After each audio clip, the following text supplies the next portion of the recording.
goes on without adequate consultation to get the community's opinion. That is one. Two, when we try to get the community's opinion, we just go and ask them, what do you think about resettlement? You see, and then we say, most of them told us this, and we go away and summarize. Professor Fishkin says that mode of consultation is not efficacious because people are not always sufficiently aware of what you are telling them about. So you tell them to make a decision without arming them with the facts. So you just come with bulldozers and you say, everybody goes to Kiryandongo. But you don't sit down with them to evaluate. You tell them, if you don't move from here, the geologist says these soils are like this and what and what and what. So in deliberative polling, you go and ask people about their opinion. And they tick. They say, no moving. After that, you sit down with them and arm them with facts.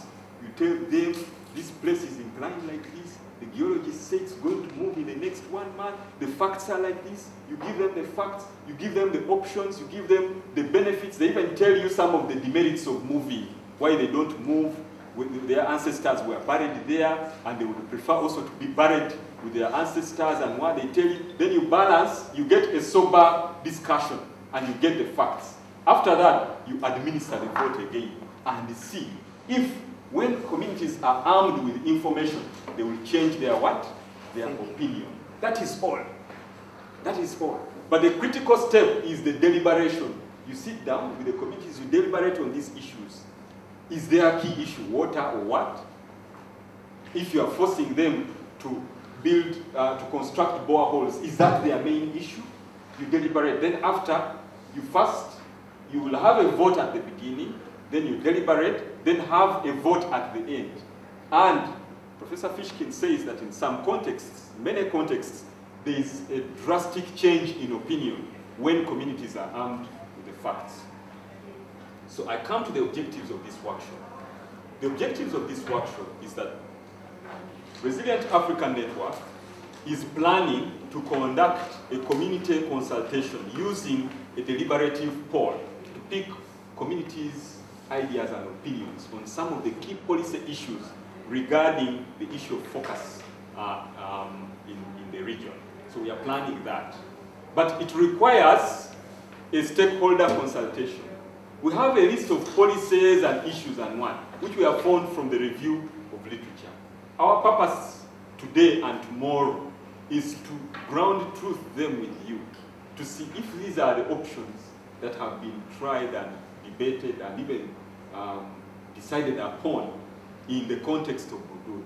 And if they are properly ground truthed, we select those which we think we need to get the opinion of communities. That is all. Once we accomplish that, then we are successful. So towards the end of today, you'll get a summary of issues. Then you tell us from tomorrow in the discussions, we think you've not yet adequately broken down these issues. We've also tried this, we've tried this. Then you tell us which are the issues which would be good to consult the communities. Once you give us that list, then we shall be ready to conduct the consultation. But later on, you will also support us in the actual implementation of this deliberative poll. So it's basically about community consultations. Now, before I leave, the last issue is every time when they talk of a poll, in some countries, it denotes politics. In fact, in some countries, voting is contraindicated. So like I said, Professor Bazeo is not with us, but when he joins, fortunately, he has Prof. Bazeo. He's the Dean of the School of Public Health, and he's also the PI for the Resilient Africa Network.